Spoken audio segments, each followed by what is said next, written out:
ওয়েবসাইটের লিঙ্কটি জানতে চেয়েছেন, নতুন লিঙ্কটি, এটি আমি আমাদের চ্যাট ভার্সনে দিয়ে দিলাম। চ্যাটে আপনারা যারা দেখছেন তারা আমার দেশ .co.uk এই ঠিকানায় ঢুকে আমার দেশটি আপনারা পড়তে পারবেন, এবং আমি অনেকেই পার্সোনালি এই লিঙ্কটি দিয়েছি। বাংলাদেশের সত্যিকারের রূপ দেখতে হলে এখন আপনাকে আমার দেশটি নিয়মিত ফলো করতে হবে। তো মামুন ভাই, প্রথমেই আমরা আলোচনাটা শুরু করতে চাই। আপনি জানেন যে আমার ইউটিউব চ্যানেলে আমি অ্যাডভোকেট কামরুল ইসলাম ওরফে গমরুল তার একটি চাঁদাবাজির লিঙ্ক আমি প্রকাশ করেছিলাম, চাঁদাবাজি তার কণ্ঠসহ প্রকাশ করেছিলাম, এবং সেই মামলায় যে ব্যক্তির কাছে তিনি চাঁদা চেয়েছেন, আলী আহমেদ, তাকে পুলিশ গ্রেপ্তার করেছে গতকাল এবং 6 দিনের রিমান্ড নিয়েছে। মানে চোর চুরি করলো, যে চোর ধরাই দিল তার উপরে যে অ্যাকশন হচ্ছে, আপনি কি মনে করেন, কিভাবে দেখেন? না, যে কোনো ফ্যাসিবাদী শাসন ব্যবস্থার অধীনে এমনটাই হওয়ার কথা। আর এই যে চোর চুরি করলো আর যে ধরিয়ে দিল তার বিরুদ্ধে মামলা হলো, এটা তো নতুন কিছু নয়। আমার দেশের বিরুদ্ধে এবং আমার বিরুদ্ধে একই ঘটনা ঘটেছিল, আপনার যদি মনে থাকে, যখন আমরা স্কাইপ কেলেঙ্কারি ধরিয়ে দিয়েছিলাম। বিচারপতি নিজামুল হক নাসিম তিনি আরেকজন বাইরের লোকের সঙ্গে তার চলমান মামলা নিয়ে আলাপ করেছিলেন, যেটা যে কোনো বিচারপতির ন্যায় নীতির লঙ্ঘন, কোড অফ কন্ডাক্টের লঙ্ঘন। তো এটা যখন আমার দেশ এবং লন্ডন ইকোনমিস্টে ছাপা হলো, তারপরে দেখা গেল আমার বিরুদ্ধে রাষ্ট্রদ্রোহ মামলা হয়েছে। তারপরে আমি জেল জুলুম খাটলাম, পত্রিকা বন্ধ হলো, সেগুলো ভিন্ন বিষয়। কিন্তু নিজামুল হক নাসিমের কি হলো? তার প্রমোশন হলো, তিনি পদত্যাগ করলেন। তার মানে তিনি অপরাধ মেনে নিয়েছিলেন যে তিনি অন্যায় করেছেন। তারপরে তাকে হাইকোর্টে নিয়ে যাওয়া হলো এবং তারপরে তাকে আপিল বিভাগে প্রমোশন দেওয়া হলো, পদোন্নতি। তাহলে যে চুরি করলো তার পদোন্নতি হলো, এবং আমরা যারা ধরিয়ে দিলাম চুরিটা, আমাদের জেলে যেতে হলো। তো একই ব্যাপার ঘটেছে এই কামরুলের ক্ষেত্রে। এই কামরুল একটা চাঁদাবাজ, সে এই ভদ্রলোকের কাছ থেকে নিয়মিত চাঁদা নেয়, এবং এই ভদ্রলোক আওয়ামী লীগ করেন, যেটা আপনার ইউটিউব চ্যানেলে থেকে আমরা জেনেছি। এবং আপনাকে ধন্যবাদ জানাচ্ছি এরকম একটা স্কুপ নিউজ দেওয়ার জন্য। যে কোনো সাংবাদিকের জন্যই এটা একটা গৌরবের বিষয়, এই ধরনের স্কুপ নিউজ দেওয়া। যাই হোক, তো এবং এই কামরুল কি, তার অতীত কি আমরা সবাই জানি। তিনি যদি নিজেকে মুক্তিযোদ্ধা বলেন, কিন্তু আসলে তিনি রাজাকার পরিবারের সন্তান। তার বড় ভাই বেজাম ইসলামের নেতা ছিলেন এবং রাজাকার ছিলেন ওই সময়। এবং মুক্তিযুদ্ধের পরে এলাকার লোকজন তাকে শারীরিকভাবে নাজেহাল করেছিল, তার বড় ভাইকে। এবং মুক্তিযুদ্ধ চলাকালীন এই কামরুল তার বড় ভাই প্রেসে চাকরি বাকরি করতেন। তো কাজেই সম্পূর্ণভাবেই এই কামরুল রাজাকার পরিবারের শুধু নয়, তিনিও এই রাজাকারি করেছেন ব্যক্তিগতভাবে। এবং আপনার হয়তো মনে আছে যে এরকম একটি সংবাদ আমার দেশে আমরা ছাপিয়েছিলাম, এবং ছাপানোর পরে কি হলো, তার বিরুদ্ধে তার পরিবার মামলা করলো। কিন্তু মজার বিষয় হচ্ছে, আমরা কিন্তু কামরুল সাহেবের যে বড় ভাই রাজাকার ছিলেন, তার স্ত্রীর সাক্ষাৎকার নিয়েছিলাম, এবং সেই সাক্ষাৎকারের টেপ আমাদের কাছে ছিল। কিন্তু বাংলাদেশের বিচার বিভাগের অবস্থা আপনারা জানেন যে তাতে কিছু হয় না। কাজে এই কামরুল এখনো বহাল তবিয়তে আছে, এবং যে বেচারা ভিকটিম, সে এখন জেলে চলে গেছে। তার জন্য আমার সমবেদনা। তবে আপনাদেরকে একটু খবর দিয়ে রেখি, একদিন আগে আমার সাংবাদিক, আমার দেশের সাংবাদিক, নাম বলা যাবে না, বুঝতেই পারেন, কেউ সেফ না বাংলাদেশে। তো সেই সাংবাদিক তার 15 মিনিটের একটা ইন্টারভিউ নিয়েছে, সাক্ষাৎকার নিয়েছে। এটা আপনার জন্য একটা ইন্টারেস্টিং নিউজ কোন। এবং ইন্টারভিউটা নেওয়ার পরের দিন তিনি গ্রেফতার হয়েছেন। তো এখন এটার সংবাদ তৈরি করা হচ্ছে। ইনশাআল্লাহ আগামীকাল না, আগামী পরশু দিন আমাদের লিড নিউজে কিন্তু আপনার এই গম্ভীরের লিড নিউজ থাকবে। এবং সেখানে এই ভদ্রলোক, আপনি তো তার টেলিফোন কনভারসেশন আপনি শুনেছেন জাতিকে, আর আমরা তার বক্তব্য আরেকটু বেশি করে শোনাবো পত্রিকার মাধ্যমে। তো আজকে যারা শুনছেন এবং আপনি বললেন যে আমাদের লিঙ্ক দিয়ে দিয়েছেন, আমি আশা করব তারা সবাই পরশু দিন লিড নিউজটি তারা একটু দেখবেন, দেখলেই বুঝবেন যে কামরুলের কি অবস্থা। আমি তো মনে করি কামরুলেরটা এতক্ষণে সাজা হওয়া উচিত ছিল। যে কোনো সভ্য দেশ হলে তো তার গ্রেফতার হওয়ার কথা। এবং তার যে টেলিভিশন চ্যানেল সময় টেলিভিশন, আপনারা জানেন সময় টেলিভিশনের ন্যায় নীতির কথা বলে, কিন্তু পুরো টেলিভিশনটি দুর্নীতির মাধ্যমে বাড়ানো হয়েছে। এবং মাহমুদ ভাই, খুব বিস্ময়কর হচ্ছে, দুটো প্রসঙ্গ যদি আমি আনি। প্রধানমন্ত্রী সংসদে বলেছেন যে আমরা চোর ধরি, আবার আমাদেরকেই বলে চোর। আপনার নিশ্চয়ই মনে আছে। পাশাপাশি এই কামরুলের এই অডিও টেপ নিয়ে বাংলাদেশের কোন পত্রিকা, কোন টেলিভিশন একটি লাইন ইউজ করে নাই, অথচ তারা অতীতে কিছু একটা পেলেই কিন্তু তুলকালাম লাগিয়ে দিয়েছে, ফোন ফাঁস, অডিও কেলেঙ্কারি, ফোন কেলেঙ্কারি। কি মনে করেন আপনার? এটা তো বটেই। যেমন ধরুন আজকে তার বিরুদ্ধে মামলা হচ্ছে, যিনি ভিকটিম তার বিরুদ্ধে মামলা হচ্ছে, অথচ আপনারা জানেন যে সরকারি দালাল মিডিয়া তো এখন সবগুলোই, দুর্ভাগ্যবশত বাংলাদেশের সকল মিডিয়াই এখন দালালে পরিণত হয়েছে। কিন্তু তার মধ্যেও একেবারে সিলমারা দালাল যেগুলো, যেমন ধরুন 71 টেলিভিশন কিংবা সময় টেলিভিশন, সেখানে কিন্তু আপনি দেখবেন চরিত্র হননের জন্য প্রায় এরকম টেলিভিশন, এরকম টেলিফোন কনভারসেশন লিক করা হয়। তো তাহলে আর যদি ডিজিটাল আইনে ভিকটিমকে অ্যারেস্ট করা হয়, সেক্ষেত্রে এই যে এতগুলো টেলিফোন কনভারসেশন লিক করলো এই সমস্ত টেলিভিশন চ্যানেল, তো তারা কেন গ্রেফতার হয়নি? যেমন আমার মনে আছে মান্না সাহেবের, মান্না সাহেবের টেলিভিশন কনভারসেশন লিক করেছিল, কিছুদিন আগে আরো লোকজনের টেলিভিশন কনভারসেশন লিক করা হয়েছে, এবং সেগুলো বেগম খালেদা জিয়া, ডাক্তার জাফরুল্লাহ চৌধুরী, প্রচুর মানুষের দ্বারা টেলিভিশন। তো সেক্ষেত্রে 71 টেলিভিশনের যিনি সম্পাদক, যিনি মালিক, একইভাবে সময় টেলিভিশনের মালিক তো কামরুল নিজে, এবং কামরুলের ভাই সম্ভবত এটা চালায়, এবং অন্যান্য কর্তা ব্যক্তি যারা আছেন, তাদেরও তো ডিজিটাল আইনে মামলা হওয়া উচিত এবং তাদেরকে অ্যারেস্ট হওয়া উচিত ছিল। কিন্তু যেটা বললাম যে ফ্যাসিবাদী রাষ্ট্রে তো কোনো আইন চলে না, এখানে ব্যক্তির ইচ্ছায় চলে। যেমন শেখ হাসিনা, তার ইচ্ছায় ব্যক্তিগত নির্দেশে সবকিছু চলে। তো সুতরাং তিনি নির্দেশ দিয়েছেন, কাজেই এই লোক গ্রেফতার হয়ে গেছে। তিনি আরেকটি কথা আপনি বললেন যে তিনি পার্লামেন্টে বলেছেন, তিনি আরেকটি কথা, মজার কথা বলেছেন চুরির ব্যাপারে। তিনি বলেছেন কে কি বললো আর কে কি লিখলো সেগুলো আপনারা পাত্তা দেবেন না, আপনাদের কাজ আপনারা চালিয়ে যান। তার মানে হচ্ছে যে আপনাদের চুরি আপনারা চালিয়ে যান। উনি স্বাস্থ্য মন্ত্রণালয় সম্পর্কে এই কথাগুলি বলেছিলেন, এবং আপনি জানেন যে স্বাস্থ্য মন্ত্রণালয়ের একজন গাড়ি চালক গ্রেফতার হয়েছে, যার নাকি 100 কোটি টাকার সম্পত্তি আছে। এবং যেটা আমার কাছে অবাক লাগে যে ঠিক আছে, এই ড্রাইভার লোকটি দুর্নীতি পরায়ণ, সে অনেক টাকা পয়সা চুরি করেছে, কিন্তু আসল যারা পালের গোদা, তার যিনি বস ছিলেন সেই ডিজি এখনো গ্রেপ্তার হয়নি, সাবেক ডিজি। কিংবা যেমন ধরুন মন্ত্রী, যিনি স্বাস্থ্যমন্ত্রী, কর্নেল মালিক সাহেবের ছেলে, তো স্বাস্থ্যমন্ত্রীর ছেলে, সে তো সরাসরি দুর্নীতির সাথে জড়িত, আপনারা সবাই জানেন। এই যে কোভিড নিয়ে যে প্রথম দিকে যে মাস্ক গুলো কেনা হলো এবং জালিয়াতি করা হলো, প্রত্যেকেই জানে যে এই জালিয়াতির সাথে সরাসরি ভাবে স্বাস্থ্যমন্ত্রীর ছেলে জড়িত, কিন্তু তাদের বিরুদ্ধে তো কোনো মামলা হয়নি। উপরন্তু প্রধানমন্ত্রী শেখ হাসিনা, অবৈধ প্রধানমন্ত্রী, কিন্তু ক্ষমতা দখল করে আছেন আজকে 12 বছর ধরে, সেই প্রধানমন্ত্রী শেখ হাসিনা পার্লামেন্টে দাঁড়িয়ে বলেন যে আপনাদের কোনো দিকে কিছু নজর দেওয়ার দরকার নেই, আপনাদের চুরি আপনারা চালিয়ে যান। কাজে ওই যে আমাদের একটা কথা আছে না, চোরের মায়ের বড় গলা, এখন সেটাই বলতে হচ্ছে, এছাড়া আর আমাদের উপায় কি বলুন? তো মাহমুদ ভাই, আমাদের কাছে আরেকটি সংবাদ গতকালেরই, মানে এই সময় পর্যন্ত খুব আলোচিত সংবাদ, যে ডাকসু বিপিনুল হক নুরুর উপরে যে মামলা, হামলা, গ্রেপ্তার, আবার মুচলেকা দিয়ে ছেড়ে দেয়া, তো কিভাবে দেখেন আপনি এই ডাকসু ভিপি তিনি কথা বলছিলেন সরকারের বিরুদ্ধে, ফ্যাসিবাদের বিরুদ্ধে, এই যে হঠাৎ করে মামলা এবং গ্রেপ্তার? এটা তো আমি মনে করি তার কণ্ঠরোধ করার অপচেষ্টা, এবং দুটি কারণে আমার ধারণা যে তার এই মামলাটা হলো, একটির সাথে বলে আপনিও জড়িত।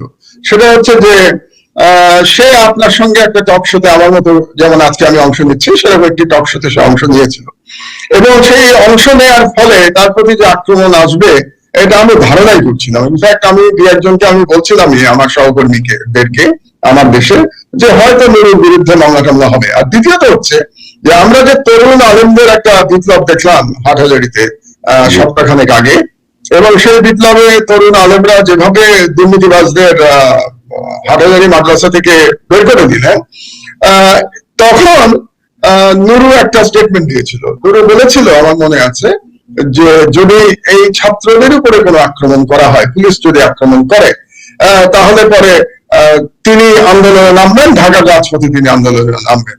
তো এটাও একটা কারণ বলে আমি মনে করি। তবে আমি একটা আইনি বিষয় নিয়ে আলোচনা করতে চাই, সেটা হলো যে নুরুকে কি অপরাধে গ্রেপ্তার করা হয়েছে, তার বিরুদ্ধে অভিযোগটা কি?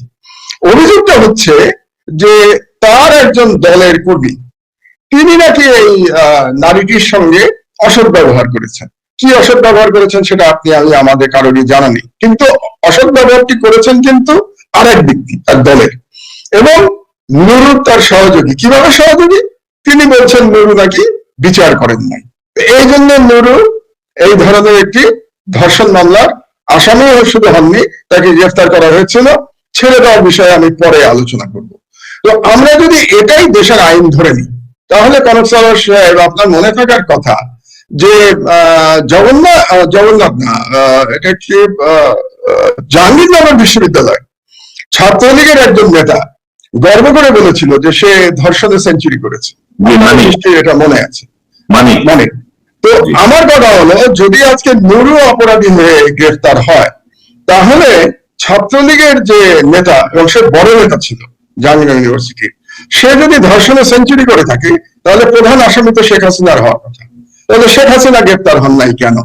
কিংবা তাহলে এতক্ষণে শেখ হাসিনার গ্রেফতার হওয়া উচিত। কিংবা আপনি দেখতে পাবেন যে আমাদের আইন শৃঙ্খলা রক্ষাকারী বাহিনীতে এই ধরনের অভিযোগ প্রায়ই আসে, বিশেষত পুলিশের মধ্যে তো প্রায়ই আসে, আপনাদের মনে আছে। তাহলে পুলিশের কোনো কর্মকর্তা যদি এই ধরনের রেপ কেসের আসামি হন, তাহলে আইজি বেনজির গ্রেফতার হয় না কেন? কিংবা আপনাদের সেই তনু হত্যার কথা নিশ্চয়ই মনে আছে, যেটা ক্যান্টনমেন্টে ঘটেছিল, এটা কুমিল্লা ক্যান্টনমেন্টের ঘটনা, অনেক বছর আগে। সেটার কোনো বিচার টিচার আর হয়নি। একটা তনু নামে একটা মেয়ে ছিল, সে বোধহয় গানের শিক্ষকতা করে সংসার চালাতো। সেই মেয়েটাকে ক্যান্টনমেন্টের মধ্যে তাকে শুধু রেপ করা হয়নি, সম্ভবত তাকে রেপ করে মেরে ফেলা হয়েছিল, যদি আমি ঠিক মনে করি। তো সেক্ষেত্রে সেনাবাহিনী প্রধানের কেন, তার বিরুদ্ধে কেন মামলা হয়নি? তো এই প্রশ্নগুলো তো আজকে উঠবে, এবং আমি আশা করি যে জনগণ এই প্রশ্নগুলো তুলবেন এবং আইনজীবীরা এই প্রশ্নগুলো তুলবেন, যে এক দেশে তো দুরকম আইন চলতে পারে না। তো আমার মনে হয় এগুলো বলা উচিত। আর দ্বিতীয় যে কথাটি আমি বলতে চাচ্ছি আপনাদেরকে, সেটা হলো যে তাকে যে নিয়ে যে নাটক করা হলো কালকে রাতে, তাতেই তো বোঝা গেল যে বাংলাদেশে আর আইনের শাসন বলে কিছু নেই। তাকে কি করা হলো? প্রথমে আমরা শুনলাম, আমরা পত্রিকাতে নিউজ করতে পারছিলাম না, কোনো একবার এক এক নিউজ করছি, কি করবো? মানে 1 ঘন্টা পর পর কাহিনী বদলে যাচ্ছে। 1 ঘন্টা আগে শুনলাম যে তাকে গ্রেফতার করা হয়েছে, ঘন্টা 2 পরে শুনলাম তিনি অ্যাজমার জন্য শ্বাসকষ্টে ভুগছেন, এবং পুলিশ বললো যে তাকে ছেড়ে দেওয়া হয়েছে, তিনি হাসপাতালে চিকিৎসা নিচ্ছেন। তারপরে শুনলাম না, তাকে ছেড়ে দেওয়া হয়নি, তিনি হাসপাতালে গেছেন, কিন্তু ডিবির পুলিশরা তাকে পাহারা দিয়ে রেখেছে। তারপরে শুনলাম তাকে কিছুক্ষণ পরেই ছেড়ে দেওয়া হবে, এবং তারপরে সম্ভবত দেখলাম তার স্ত্রী ডিবি অফিসের সামনে বলছেন যে তাকে যেন গুম না করা হয়। বাংলাদেশের কত দুর্ভাগ্য, খেয়াল করুন কনক, যে এই দেশে একজন স্ত্রীকে বলতে হয় ডিবি অফিসের সামনে দাঁড়িয়ে যে দয়া করে গুম করবেন না। তাহলে গুমটা রাষ্ট্রীয়ভাবে কি অ্যাকসেপ্টেড হয়ে গেল বাংলাদেশে? আমরা মেনে নিলাম যে হ্যাঁ, পুলিশ এরকম যাকে ইচ্ছা তাকে গুম করে ফেলবে, এবং সেই গুমের নির্দেশ শেখ হাসিনার কাছ থেকে আসবে এবং পুলিশ গুম করবে। তো এরপরে তারপরে শুনলাম যে তাকে মুচলেখা দিয়ে ছেড়ে দেওয়া হয়েছে। এখন আমার প্রশ্ন হলো, আইনের প্রশ্নে আসুন আপনি, যদি কারো বিরুদ্ধে নারী শিশু নির্যাতনের মামলা থাকে, তার মুচলেখা দেওয়ার সুযোগটা কোথায়? কি মুচলেখা দেবে? সে বলবে যে ভবিষ্যতে আমি আর কোনো নারী শিশু নির্যাতন করবো না, এই মুচলেখা ছেড়ে দেওয়ার কোনো সুযোগ কি পুলিশের আছে? আইন কি এরকম কোনো সুযোগ দেয়? তার মানে পুরো জিনিসটা হচ্ছে একটা নাটক, এবং এই নাটকের মাধ্যমে আমার মনে হচ্ছে শুধু নুরুকে না, বাংলাদেশে আরো যে 2-4 জন কথা বলার চেষ্টা করেন বাংলাদেশের ভেতরে থেকে, তাদেরকে সরকার মেসেজ দিচ্ছে যে তোমরা যদি আমাদের বিরুদ্ধে কথা বলো, তাহলে তোমাদের এই ধরনের পরিণতি মেনে নিতে হবে, তোমাদেরকে ডিবিতে নেওয়া হবে, টর্চার করা হবে, তোমাদের পরিবারকে কান্নাকাটি করতে হবে ডিবির সামনে দাঁড়িয়ে, যে যাতে তাদের পরিবারের লোককে গুম করা না হয়। এটা আমাদের দুর্ভাগ্য। কারণ যতদিন না এই ফ্যাসিবাদের জগদ্দল পাথর থেকে আমরা মুক্ত হতে পারছি, ততক্ষণ পর্যন্ত বোধহয় মানুষের এই জুলুমের কোনো অবসান হবে না বাংলাদেশে। তবে আশা করি মোহাম্মদ ভাই, বাংলাদেশের মানুষ এতে ভীত সন্ত্রস্ত হবেন না, যার যার অবস্থান থেকে কথা বলবেন, প্রতিবাদ করবেন, এবং নিশ্চয়ই আমার সঙ্গে কথা বলতে চান তারাও নিশ্চয়ই আমার সঙ্গে কথা বলতে চোখ দেবেন। কারণ এটি দেশের জন্য, এটি একটি মুভমেন্ট, দেশের জন্য একটি আন্দোলন, গণতন্ত্রের জন্য মত প্রকাশের স্বাধীনতা ফিরিয়ে আনার আন্দোলন, এবং এই আন্দোলনে আপনাদের সবাইকে পাশে থাকতে হবে যার যার অবস্থান থেকে। আমাদের আজকে আপনার আমার দেশের একটি প্রধান শিরোনাম আপনি করেছেন যে আওয়ামী লীগের সিদ্ধান্তেই রাষ্ট্রীয়ভাবে বিচার বহির্ভূত হত্যাকাণ্ড।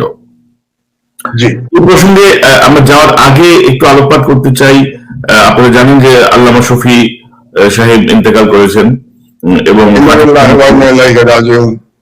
জি, এবং ওনার ছেলে যিনি বাবার নামে একটি রাজত্ব কায়েম করেছিলেন হাটহাজারী মাদ্রাসায়, তিনি বহিষ্কৃত হয়েছেন। অর্থাৎ বলা হয় যে শফি হুজুরের ছেলের উপর আওয়ামী লীগ ভর করেছিল নানাভাবে, ভয়ভীতি দেখিয়ে হোক, লোভ দেখিয়ে হোক।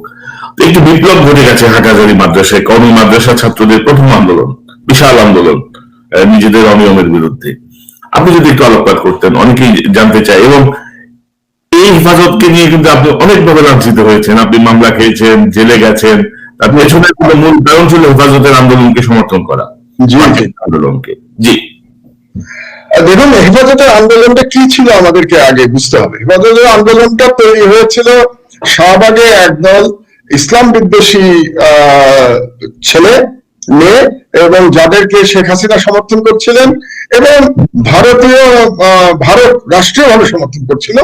সেই ইসলাম বিদ্বেষী গোষ্ঠী আমাদের ধর্ম এবং আমাদের প্রিয় নবী হযরত মুহাম্মদ সাল্লাল্লাহু আলাইহি সাল্লাম সম্পর্কে অত্যন্ত কুরুচিপূর্ণ বক্তব্য পোস্ট তাদের সোশ্যাল মিডিয়াতে দিচ্ছিল, এবং এর বিরুদ্ধে হেফাজতের আন্দোলন গড়ে ওঠে। তার মানে এটা এক ধরনের একটা সাংস্কৃতিক বিপ্লব ছিল। সেই সাংস্কৃতিক বিপ্লবটা কি ছিল? যে আমরা বাঙালি মুসলমান, বাংলাদেশের 90% মানুষ বাঙালি মুসলমান, কাজেই আমাদের আইডেন্টিটি রক্ষার লড়াই ছিল সেটি। এবং সেই লড়াইতে হেফাজতে ইসলাম তখন এগিয়ে এসেছিল, এবং আমি মরহুম আল্লামা শফিকে ধন্যবাদ জানাবো যে তিনি তখন সফলভাবে নেতৃত্ব দিতে পেরেছিলেন। বাংলাদেশে এক ধরনের একটা রেনেসা, ইসলামিক রেনেসার একটা পটভূমি তৈরি হয়েছিল সেই অবস্থায়।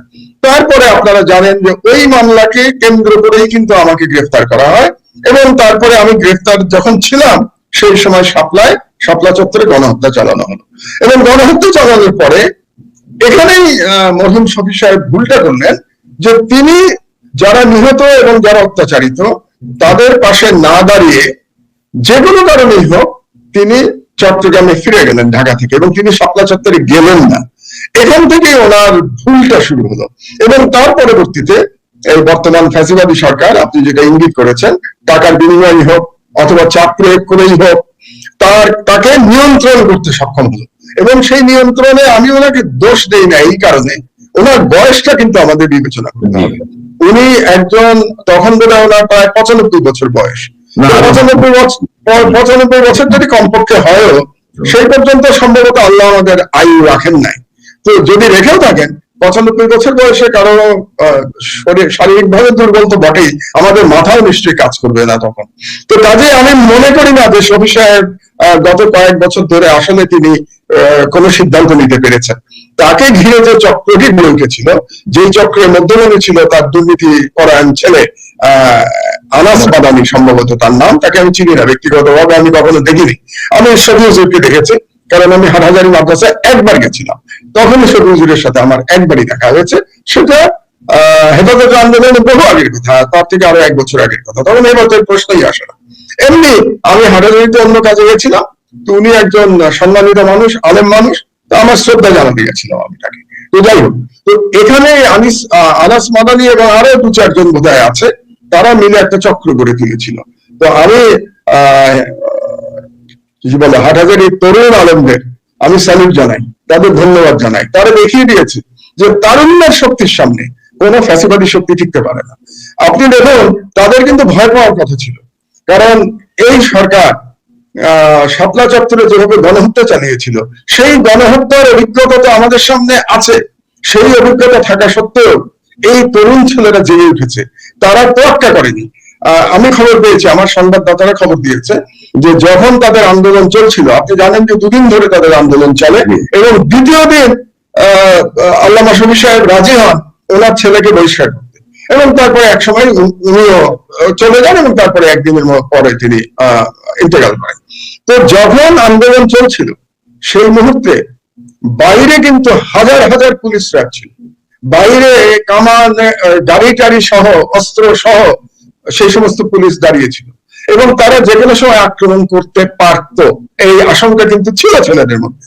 কিন্তু আপনি ছেলেদের সাহস দেখুন, তারা এই আশঙ্কাকে উড়িয়ে দিয়ে তারা নিজের আদর্শে অটল থেকেছে।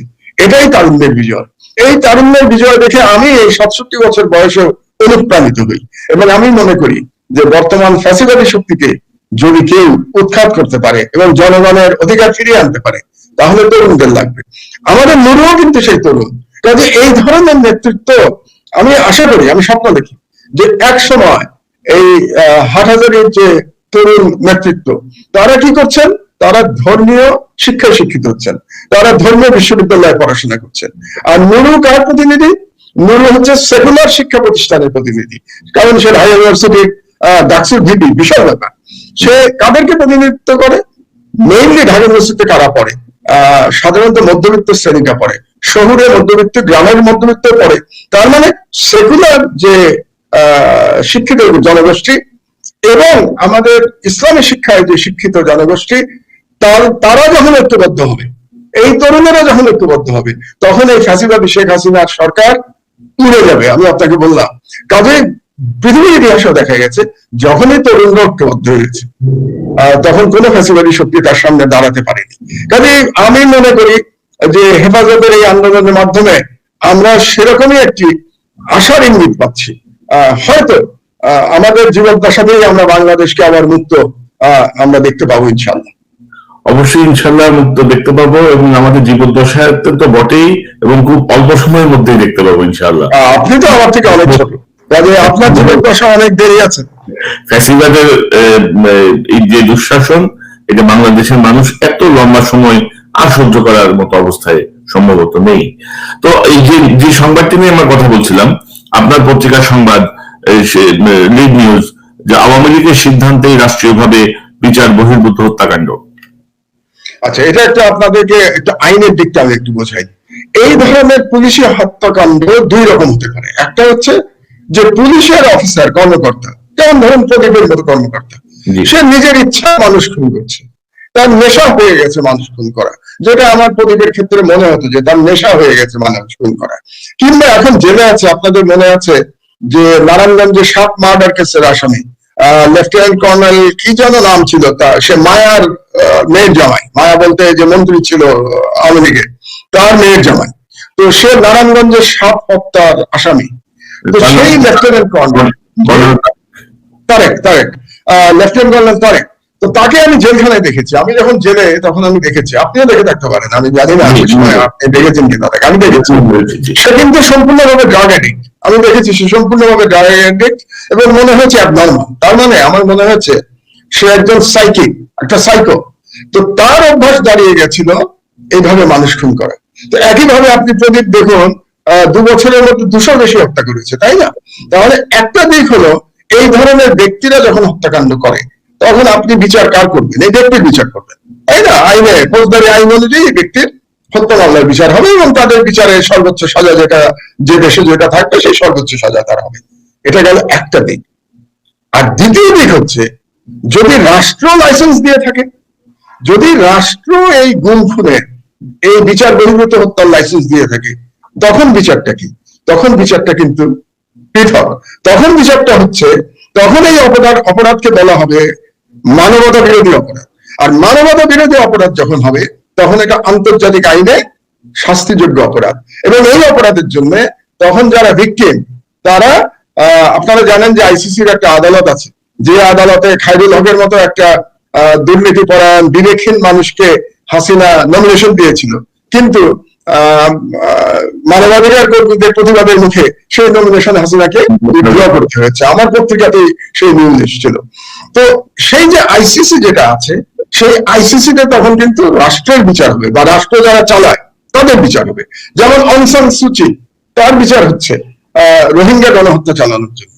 তো বাংলাদেশে আমাদের আজকে নিউজটা